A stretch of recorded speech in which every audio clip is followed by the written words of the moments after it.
Hey everyone, Just Heck here.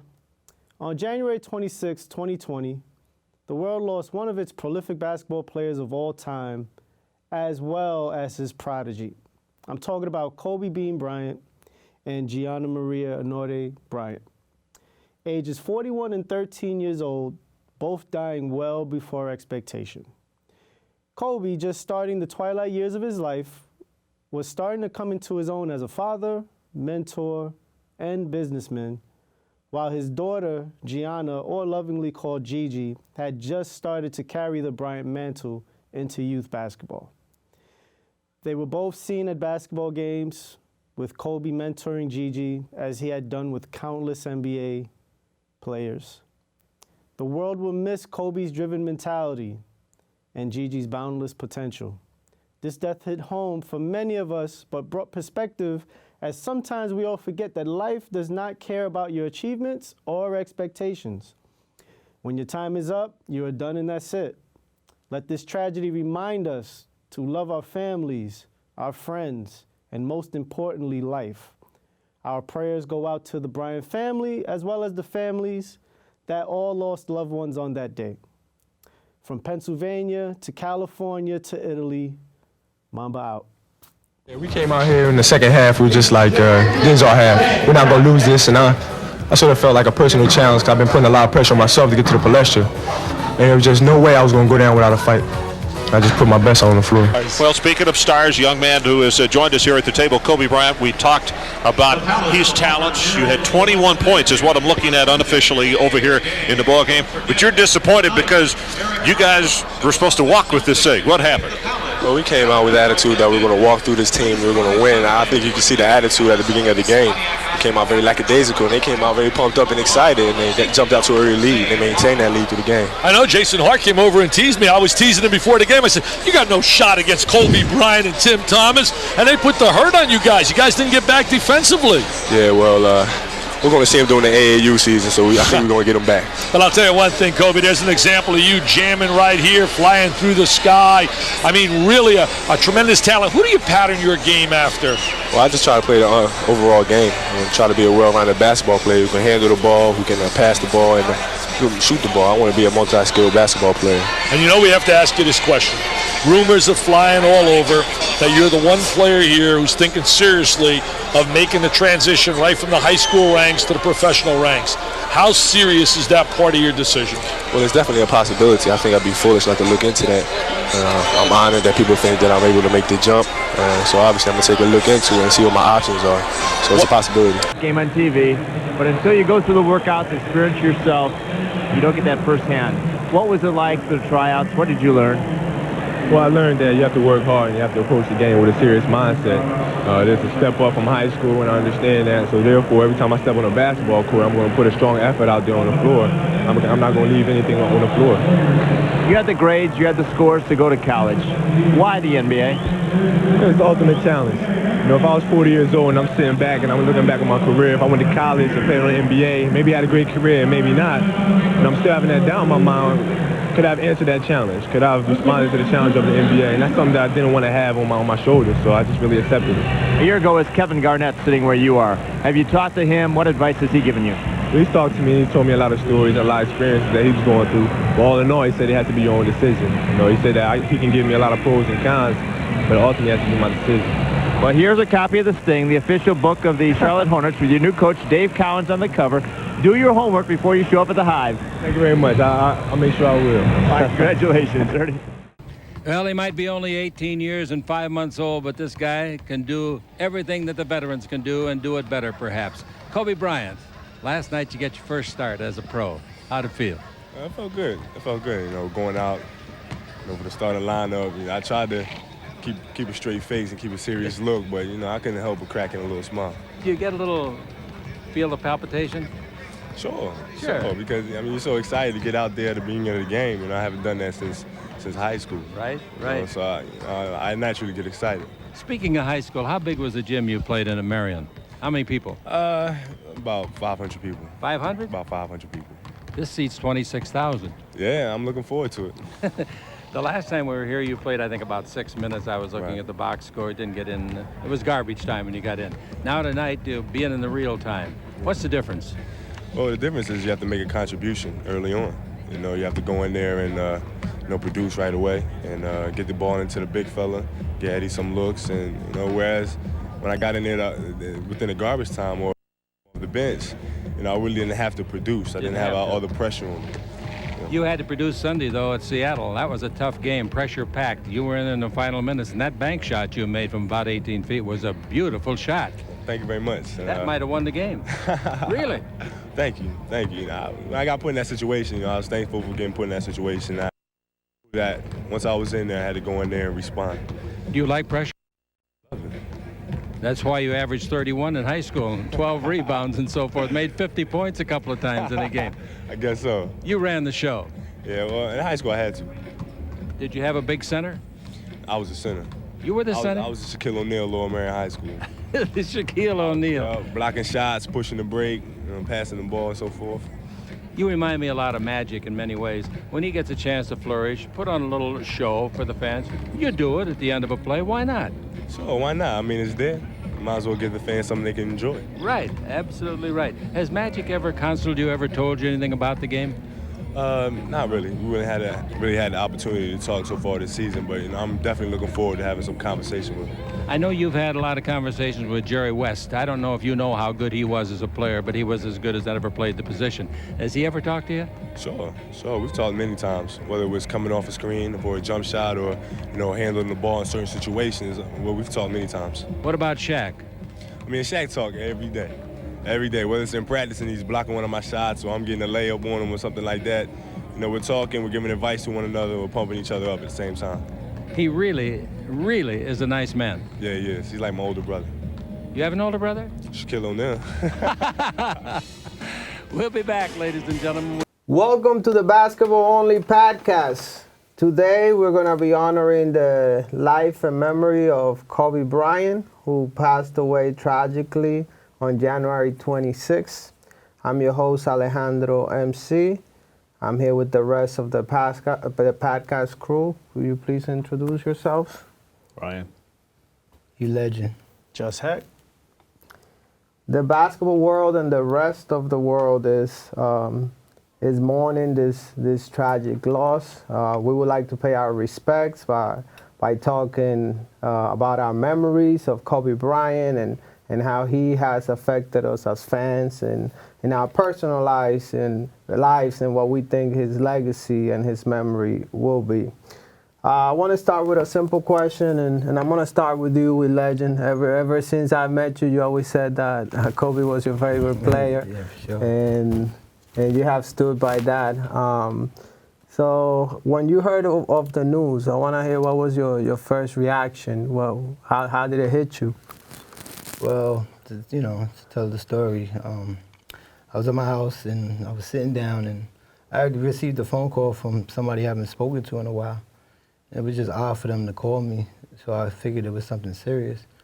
Then I get another phone call and I'm like, why is everybody calling me? It's not my birthday. Nothing, special going on. And then when I go to turn on your phone, when your phone is dead, you turn it on. And when your phone is down, you turn it on, and it was on Instagram, and I just see rest in peace Kobe Bryant. So I'm like, nah, this can't be true. So I scroll up a little bit more, see another one. I scream. Not scream, but like, nah, I can't say what I say. It was, a curse word involved and all that. And I'm like, this can't be happening. My wife is sitting not too far from me. She's like, what happened? She could tell by the, my sound of my voice and the anger that, something serious has happened. And I'm like, Kobe Bryant died. As soon as I said that, I started crying. She started crying also. And my kids started crying. Then I realized, damn, this could be true. Still don't believe it's true. Turn on Fox News. That's when I seen the plane with the smoke. I realized this ain't a joke no more. Continue watching it, try to, like Kobe's playing days, you just expect him to get out of it or something. And it not be true and just him come from the ashes or something. And that didn't occur, that didn't happen. then I get a text saying Rick Fox was on the plane, and a bunch of other people was on the plane. In my mind, I was like, damn, I hope his family wasn't with him. And about 20 minutes later, you hear his daughter was with him. Mm-hmm. The same daughter that's playing basketball, and that was gonna be, the woman's Kobe for the WNBA, and that everybody says she had all the talent in the world to be that, and it was a sad day for me, and that whole day, this whole week's been unreal. It's been, you wake up thinking that it's not real, and then you just see his picture with the day he was born to the day he died, and then that's when it hits you and realize that this guy ain't gonna be here no more. Mm. So your whole family was really were fans of Kobe Bryant. When their father is like a Kobe guy, and he watched every damn game, every Laker game, League Pass. As soon as League Pass came out, I had that. I watched every Laker game going forward after that. I grew up on Kobe. He was my favorite player. Everybody that knows me could tell you that, it was Mamba for me. It was before Mamba, when he used to have the fro, and before that, when he was just that young kid starting the All-Star game when he wasn't even supposed to be there, and just showing out. It's always been Kobe, Kobe, Kobe, and it's just what it is. And that's interesting, because I remember when we first talked about why we got into basketball, you said you started out with Jordan, Definitely but then Jordan. It's almost like you grabbed on to Kobe, and that became your favorite player. It started with Jordan because, the first thing I remember as a kid was the 90s, early 90s, when he was in the finals with Magic. That was the first thing I've seen Jordan. And then Jordan was, my guy. And then he retired. Then I took a liking to Shaq. Shaq was the guy. Then Shaq went to LA, and that's when we found out who Kobe Bryant was, because Kobe got drafted by that team.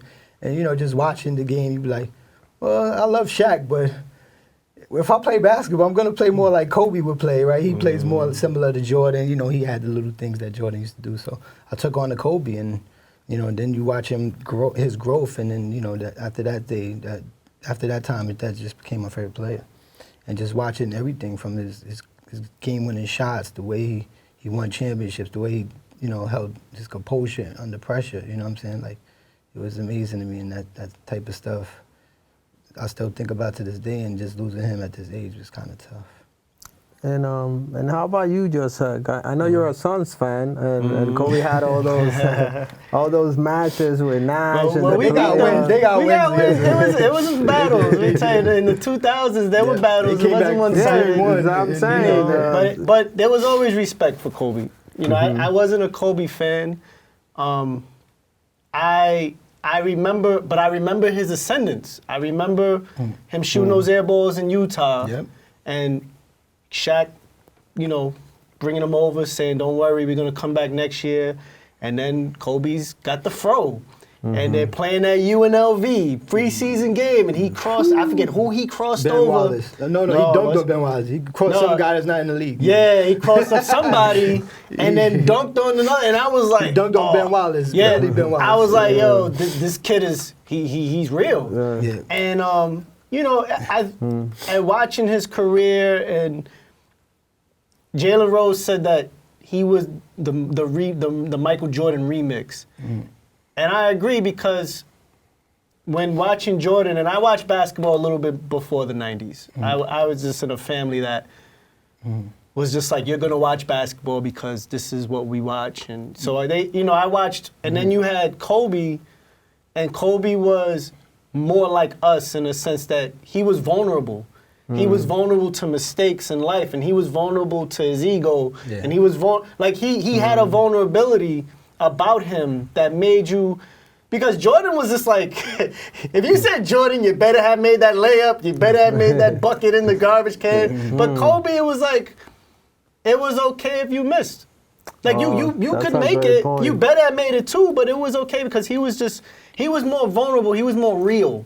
Yeah, he was an overachiever. Right, and no, he wasn't even supposed to be what he was. Nah, I don't know. The genealogy he worked, of him, bro. yeah. He worked to be No, that. he did, but he also had a lot of talent because he failed. He failed first before he succeeded. But Jordan failed too. That's the part. And I call Jordan an overachiever. Like these guys was not. It's not like LeBron James. Like you knew he was coming in and destroying stuff. These people didn't look at them as highly as.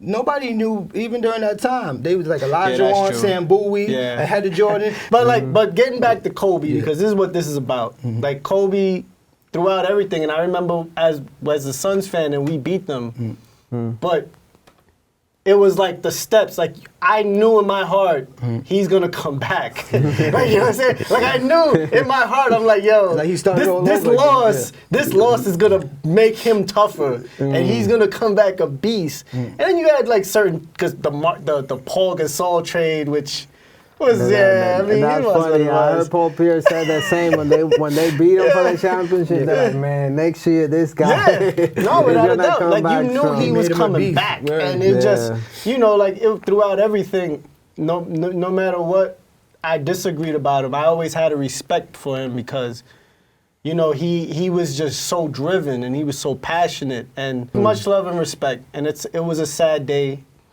and you know he deserves all the accolades and celebration, because no matter what, you know, he was a human being first, and that's what I'll take away from his life. He was a human being first, and he, you know, him being able to retire and get an Oscar and walk away, and he walked away like it didn't nothing. Like I don't care. You know, other players had issues with that. He walked away and was like, okay, I'm ready to be a father. You know, I'm ready to be a businessman. This is my next life. It did really struck me as he's the type of person that would exhaust something. Like he gave the game everything he had, so he was ready to move on, right, at that point. But I want to bring you in, Ryan, in the conversation. When you learn of Kobe's death, how did you take it? What was your reaction? I mean, like everyone else has said, you see something like that, you don't think it's real. Every day you see something on the internet like, oh, so-and-so died, something happened. You just think it's fake. And it's not immediate, you know? You just slowly start to realize like, oh, like this is actually the case. And then you learn that not only has he passed, but his daughter was in the helicopter with him. He was with 8 other people that just died on impact. It's a horrible, horrible thing, you know? There's really nothing that hasn't been said already. I didn't know him personally. There are plenty of other people who are hurting a lot more than any fan would be. But that being said, the thing that was special about Kobe, and this is coming from someone who never liked him. I really did not like him. I never really held him in like terribly high regard. I hated the fan base that he created. But there's a lot of respect there, because after Jordan, he was the first player that became emblematic of something that's more, like he became an idea, like Mamba mentality became a thing. And he brought this like cerebral side to basketball that had up until that point, it was there, but it wasn't as out there. Like he was such a thoughtful player in the way he approached everything. And it really changed the way I looked at the sport. So as much as I didn't like him as a player and sometimes his persona, there's a great deal of respect in terms of just, he really did, like in a fundamental way, change the way that I watch basketball. And it's funny too, because when you have greats, sometimes they're just really bad at judging character and talent in other players. Like LeBron saying, you know, draft should pass Napier. Michael Jordan's track record with, you know, Charlotte and stuff like that. Kobe was one of those people where it's like if he said, this player's got it, like it really meant something to me. And it says a lot. It's strange. There's been, you know, so many celebrities that have passed away, but this was the first one where everybody, all my coworkers, people on the train, everyone was talking about it. Everyone felt it. It was immediate. It just really, you know, it was very affecting. Yeah. So that said, you know, my fiance said something. She's never watched a sport in her life. She's like, yeah, she hear. I was just like, yeah, it's a horrible thing. Yeah.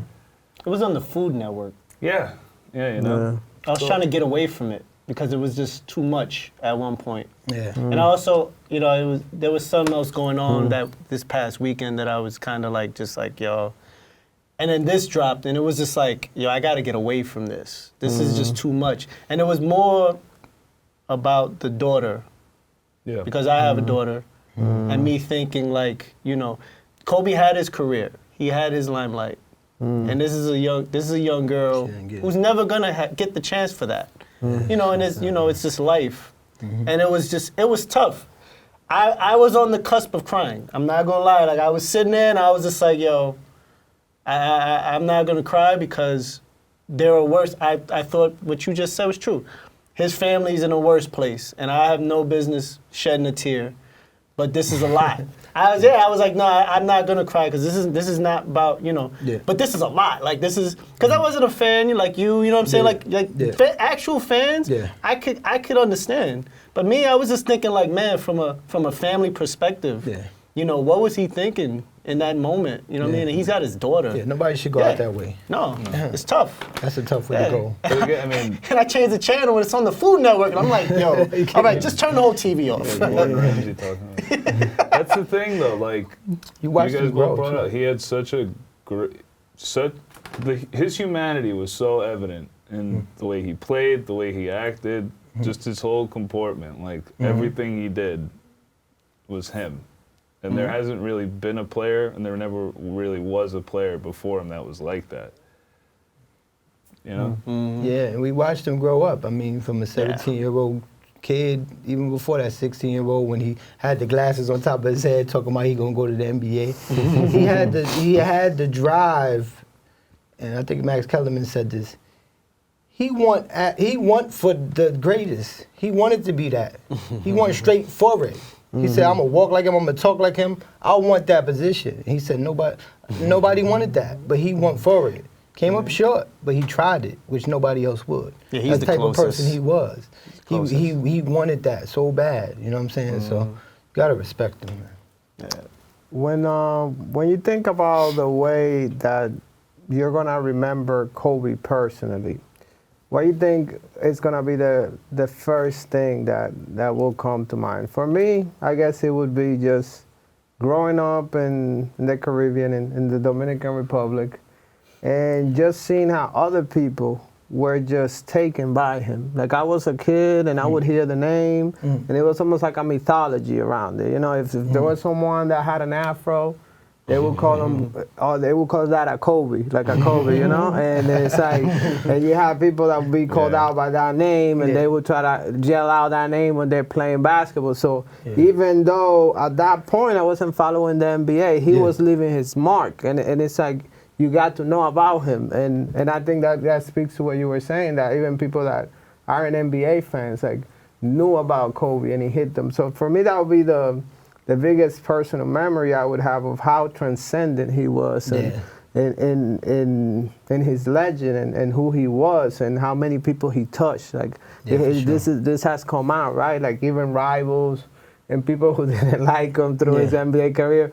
Like there's that respect, and it's like, man, like for being such as a villain, like he helped out a lot of people and tried to put his arm around a lot of people and give them advice and encourage them in different ways. And you see it with the Spindy Witties of the world saying, man, Kobe told me I was an all-star, that meant that I was an all-star, or coaching women players, or you see sports figures from other sports saying, oh, Kobe gave me a word of encouragement. So I'm like, wow, that's amazing. Like, for a guy that worked so hard and that people said that was just so maniacal about winning, like, where did he find the time to touch so many people? But he did. So I think that would be the way I think I remember first and foremost.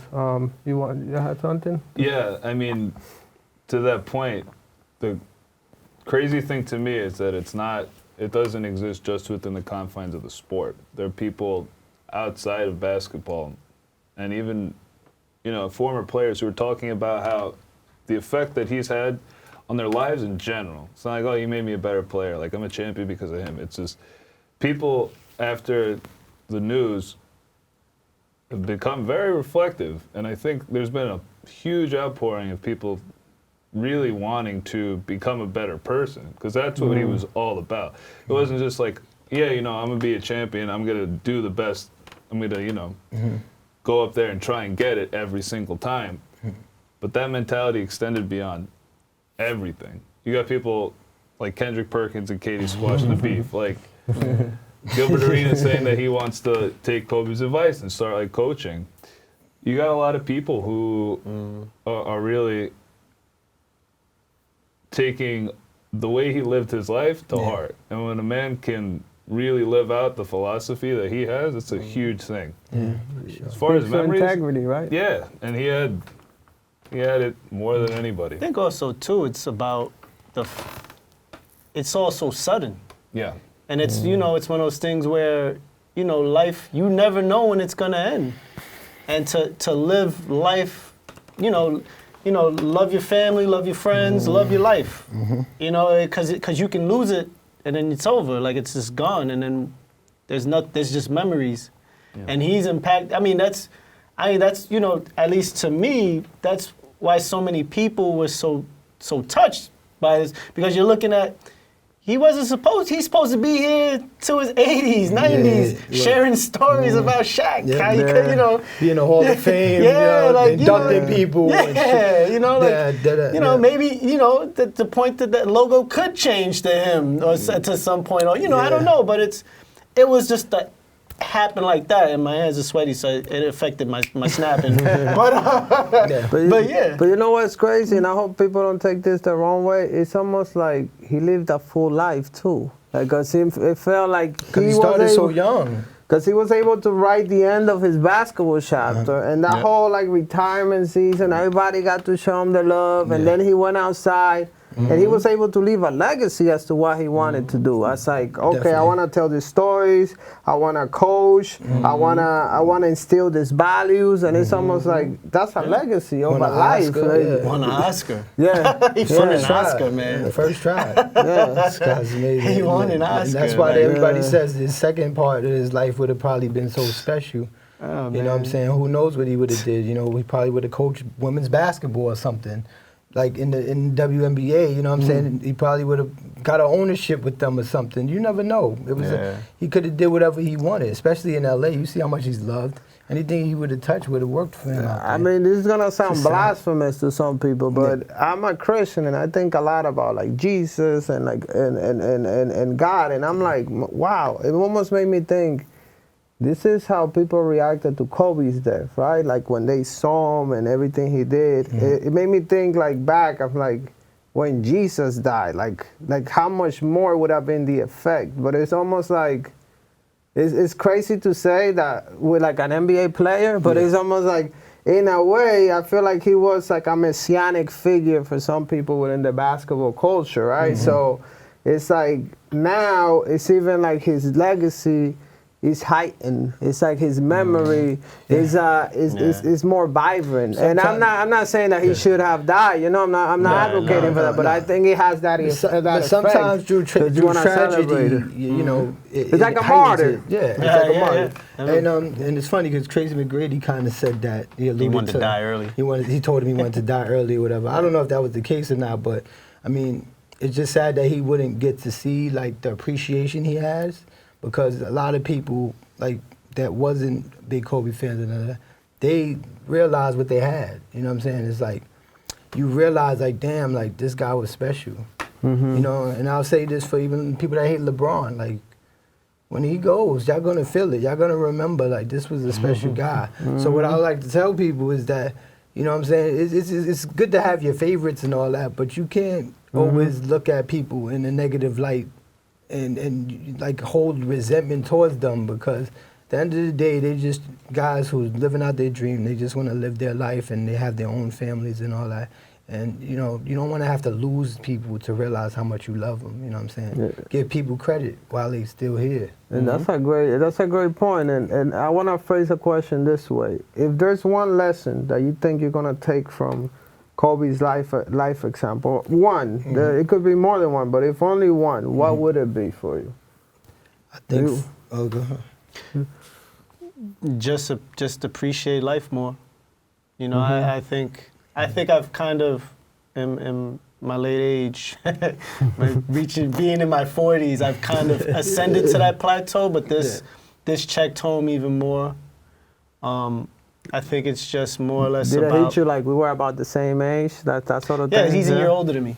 There So you yeah, go. and it's this isn't the first time that somebody around my age passed away. It's been like younger that people have passed away in my life, and I was just like, I couldn't really draw on those because I was just like, man, like it was just a momentary, but this like stuck, like it hit me, like it literally like it was like a gut check, and it was just like, yo, you know, and it, you know, to just take away anything, just, you know, no matter what, whether I wake up on the wrong side of bed, nah, fix it, because you're alive. And we can make this day something, you know.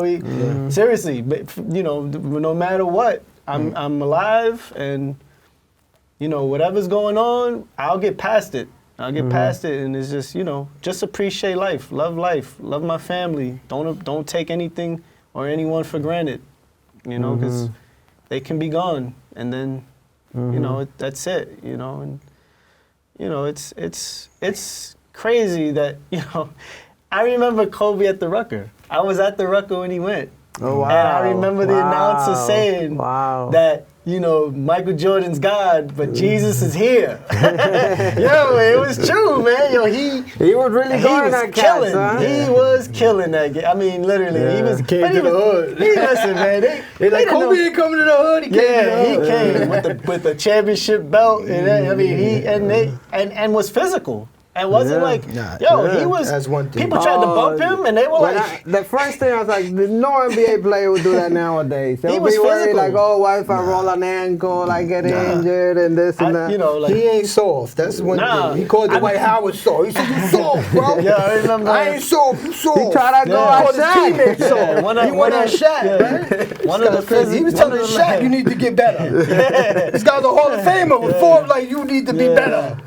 We could have been better if you worked out. Is when you see the respect he has from him, because he knows See how best of Shaq, all all these guys, And that's true. Jerry West, everybody's like Michael Jordan, like that hurt me too. Like that hurt my heart. Without, I loved Kobe. I'm like, wait, Michael Jordan loved Kobe. I'm sure Kobe would have loved to hear that. like that was his idol and stuff. You know what I'm saying? Like it's just crazy. Like Kobe used to tell Jordan. He used to tell him like, yo, if I was in my prime when you were, I'd bust your. He used to be like, yo, he really said that too. Jordan was like, man, he said that to me. And he said you could call him, and somebody actually called Jordan. He's like, yeah, he told me that. Yeah, he told me that. I remember Kobe being on the Tonight Show, and they was asking him Jordan. They had, you know, because any NBA player that played with Jordan in that era, they're gonna ask you a Jordan question. Yeah. And they were like, you know, you got any Jordan stories? He's like, yeah, man. I'm at Jordan's house, and we're sitting down to eat dinner, and out of nowhere, Jordan just tells me, yeah, man, you know, you're lucky, man. You're lucky you came out there. And Kobe looks, he's like, man, just sit down and enjoy your salad. Like, you're like, yo, who tells Jordan? Who talks to Jordan like that? Like, it was just like, yo, that's Kobe for you, man. You gotta love that. You gotta love it. Like, any lessons that you, Ryan, are gonna take from Kobe Bryant? Yeah, I mean, I don't want to take up too much time, but it's made me think that if I could have even a fraction of people feel the way they feel about Kobe, about me, when my time comes, I'll live, you know, I'll die a happy man. I think it's just kind of rephrasing what you had said. Kobe took advantage of every second he was on this earth, professionally, in life, in love, and it shows, and that's I think the biggest thing for me. And I wanted to ask this, and I'm gonna start with you, E-Legend. How you think the NBA should honor him or going forward? I mean, we hear of a lot of tributes a with lot of the stuff All-Star, gets but- carried away. Yeah. I know, and then people saying this with heavy hearts because it's just happening and stuff. And I mean, if this tragedy didn't happen, we probably wouldn't be having these conversations. But I would just go simple with retiring one of the numbers. If you want to do both, that's on y'all. But if you know, just one, probably 24. Just retire it amongst the league, like how in baseball they have Jackie Robinson. Jackie Robinson's numbers retired and stuff like that. I think that's the simplest way to go. Changing the logo. I mean, even though I do want to see somebody else be on the logo, I'm not sure if Kobe deserves it as much as other people may have deserved it. You know what I'm saying? But if they want to do that, that's on them. But I just think going forward, just start with the number, being, you know, retired, and, you know, whatever happens from there, that happens. But, and, you know, just wear a patch for the year like they always do. And that's it. I mean, I don't think we should just, oh, let's change this, let's change that, let's have a Kobe day. Like, I don't know. Like, that all will come down the line. 8/24, come on, August 24th. That gotta be Kobe Day, right? Yeah, I'm sure they'll make it that day, but just It'd be retire awesome the day. number. It would be an awesome day. How you think the league should remember him? I'm with E. I'm Okay. with E. I mean, I saw a couple things, and there's nothing against him or anything. I just thought about a lot of greats that, you know, are still alive, but like, you know, I thought about Bill Russell, and I said in the text, I was like, you know, Bill Russell got spat on, and was called all types of names, and, you know, won championship, and despite even in his own hometown of Boston, was slurred. Well, the finals MVP is called a Bill Russell finals. Right, yeah. He said, you know, I'm just saying, I wouldn't change it to somebody that's older than the logo. I'm just saying, like, it's some, you know, like I was thinking about a lot of people that came before that laid the inroads. But I 24 should be celebrated and retired. If you know, if you're gonna celebrate 23, celebrate 24. It should be retired because even then you're talking about. Think it should be a 5 mandate, or it should let every team kind of do it on their own? No, I think amongst the league. Just because we never had somebody in their prime of their life that's like a legendary basketball player die like this all of a sudden. I think and the same happened for Jackie Robinson. Like he made an impact, right? Kobe's making an impact in a way that like all of our legends in NBA, they still alive. Besides like Wilt Chamberlain, I think it was Moses Malone they said. But Kobe died in the prime of his life. Tragically. Like these guys died at old age. Like I think if Kobe lived to 70, 60 years old and just died from being old, we would be all right with that. That's just how he died and how tragic he died, which is the reason they probably would do. Do you guys think that there might be also with this death like some guilt going on? Because I feel like Kobe sometimes didn't get the respect that he deserved. Like, for example, when people talk about Jordan versus LeBron, and they would skip over Kobe, right? You would hear some players that say, well, what about Kobe? What about Kobe? But then it's like, but people are like, nah, like they wanted to downplay Kobe. And I think because some people didn't like how he was, like how upfront, how confrontational he was about the way he did things. So I wonder if this is like a if some of the rush like that's going like league wide to, because it feels like we're trying to honor him in multiple ways, right? And that's good because he was a huge figure. But I almost feel like that might have something to do with it too. I don't know, so. maybe. You know? I mean, I agree. I think I believe so. It's an unfortunate consequence of like the culture and society we live in. Anytime anyone of note passes away, all of a sudden everyone was their biggest fan their whole life. If you tell people now, he'll be in the top 5, top 3, probably. I've heard people say GOAT.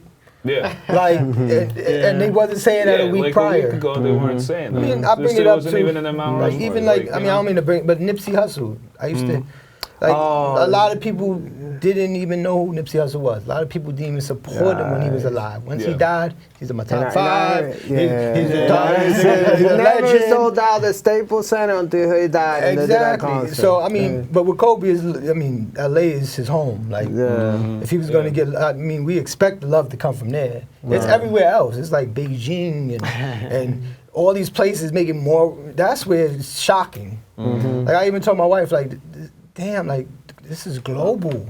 Well, and she was like, babe, and she was explaining to me, like, and she's looking from it, like she watches basketball, but she's looking at it from an outsider.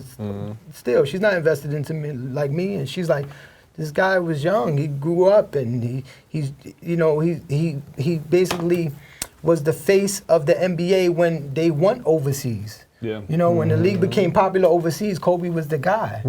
So that he's gonna be looked at in that way. And that's the one thing I could say is that it's gonna be tough to find another player, maybe MJ, that's gonna have that reach like that. And that's why all this stuff that they bring up is kind of in their minds, like it should work out because everybody knows who Kobe is. You know what I'm saying? No matter where you go. Yo, E, you know you got to do the last shot, right? I'm okay with that. That's what Kobe would want. Okay, y'all. So, you know, I want to start off by saying rest in peace to Kobe, Gigi, and the other passengers on the plane. I know a lot of families is messed up from this. A lot of people were destroyed. And try to look for somebody to blame. And, you know, we should just focus on the lives that was lost and the impact that's left from it, you know. I thought today would be a real tough day, you know what I'm saying, for me, you know. I've been crying all week and thinking about Kobe and, you know, not just Kobe, but times in my life. You know, you grow up watching a player and moments happen around that, you know. I remember trying to go watch a playoff game when one of my children was born, you know what I'm saying? Like, you know, I was happy for my child and stuff, but I was like, damn, I gotta watch this playoff game. It was like, little things happen around, you know, in life when you following certain stars and athletes. And, you know, Kobe was a guy that I always revolved my life around when I was younger, you know. Everything was Kobe, you know, going to the court. It was to drop buckets like Kobe.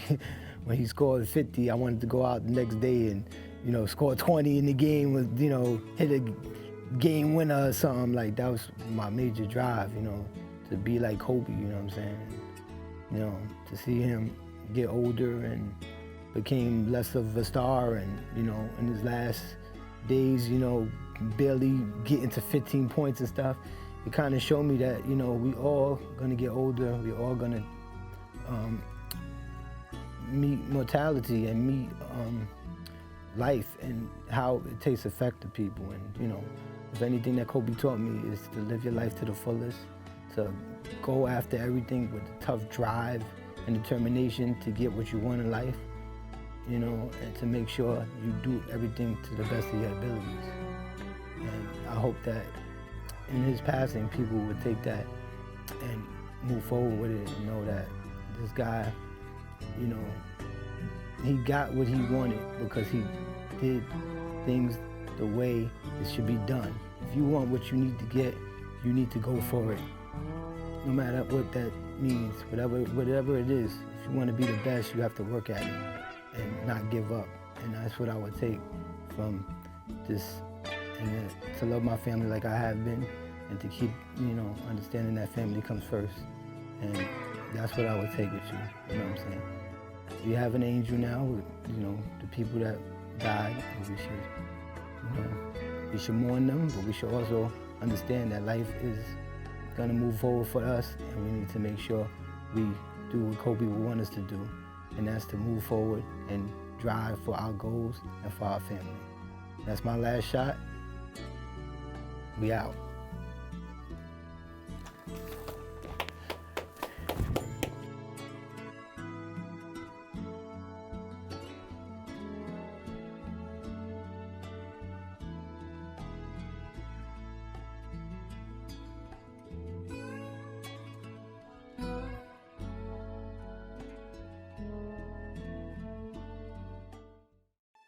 So at 13 years old, I had a kill list.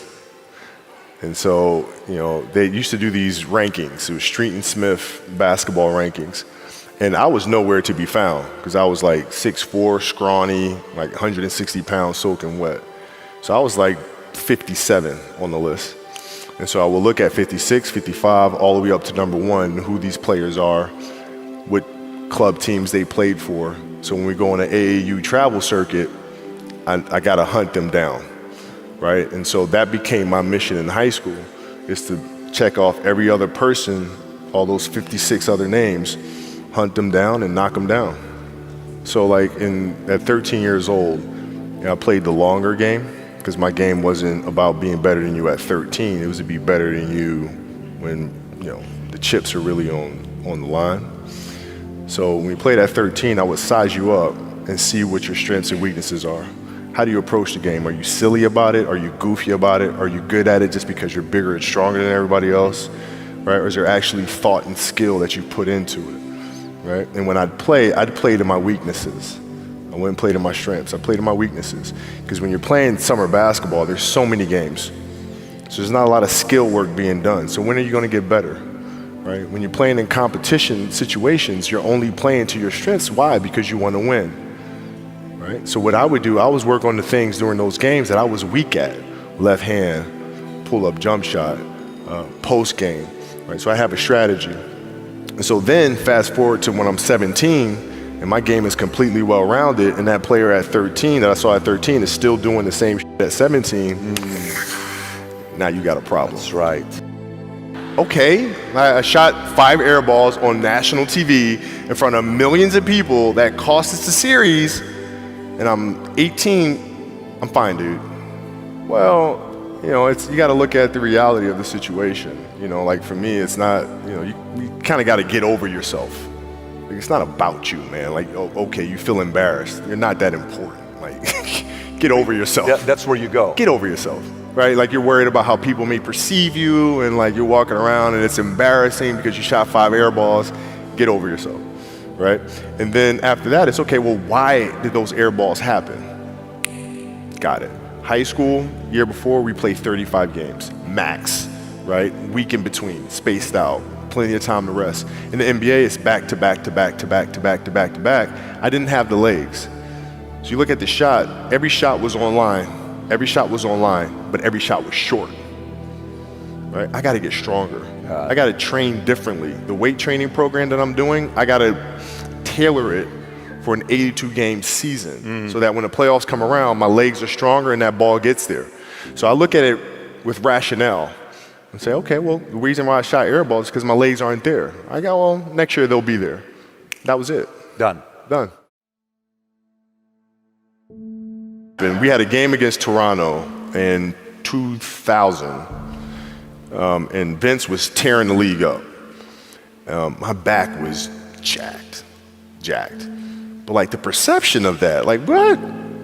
Kobe's missing the game against Toronto and Vince Carter because my back was really spasming. But people will be like, what? Oh, he's ducking Vince. Excuse me? No, I don't think so. So I would be in the layup line like, okay, there's a lot of days where you can rest and recover. Today ain't one of them. Your back can bother you any other day. That shit ain't bothering me today. Wow. He gonna have to see me today. Yeah. Oh man. Yeah. You're playing against the Golden State Warriors. Score is 107-109. You guys are close to getting into the playoffs. You know exactly what happens in the game. You go up, you're about to take your shot, and then all of a sudden, boom, Achilles happens, right? Friend of mine, Nima, he is here just to listen to you. He played ball. And he told me, he says, Patrick, I don't think you understand. He says, when I tore my Achilles in high school, he says, 4 friends of mine dragged me to my hospital. I was crying from there straight to the hospital. He says, I have no clue how the hell this guy did it. He went and hit the free throws, and then you walked off the stage. Yeah. And then you got the surgery done. Yeah. How the hell do you tolerate that kind of pain? I use this. I tell this example, and I think this is the best way to explain it. You have a hamstring injury. You pull your hamstring really, really badly. You can barely walk, right? Let alone play anything, soccer, basketball, volleyball, whatever it is. Can't do anything. You're at home. All of a sudden, a fire breaks out in the home. Your kids are upstairs. Wife is wherever she may be. It's going down. All right. I'm willing to bet that you're going to forget about your hamstring. You're going to sprint upstairs. You're going to grab your kids. Make sure your wife's good. You're getting out of that house. The lives of your family are more important than the injury of your hamstring. And so when the game is more important than the injury itself, you don't feel that. But you go into the locker room, and then one of the reporters comes up to you, and he says to you, Kobe, are you convinced that they told you it's probably torn Achilles? They're going to do an MRI. Are you pretty convinced that's what it is? And your answer is yeah. Then one of the reporters says, but if anyone is going to get through this, it's probably you, right? You put your head down and you say, oh man. Dude, wow. Achilles were like the kiss of death for athletes. Like, yes. I don't know if I can do this. I don't know. There's so many factors. There's the surgery that has to take place. The surgery has to go well, right? And then it's a tendon. I'm not dealing with anything that's muscular or things that I can control. I can't control a tendon. You know what I'm saying? So like, I don't know. And then thinking about what that process of recovery is going to look like. It's a long one. Do I want to do that shit? I don't know if I want to do it. I don't know. So that was the hardest part. You don't know if you want to do it, or you don't know if you are going to be able to come back from it? Both. Oh, like, both. I don't know if I can do it. I don't know if I want to do it. Got it. I mean, it's a long process. But like, when I went in the trainer's room, my kids are in there, and they're looking at you and stuff, and I'm looking at them, and I'm like, it's all right. Dad's gonna be all right. It'll be fine. It'll be all right. It'll be all right. It'll be all right. As a parent, you gotta set the example. You gotta set the example. This is another obstacle. This obstacle cannot define me. It's not gonna cripple me. It's not gonna be responsible for me stepping away for the game that I love. I'm gonna step away on my own terms. And that's when the decision was made that, you know what, I'm doing it. I'm doing it. You're a freaking beast, bro. Yeah, hey.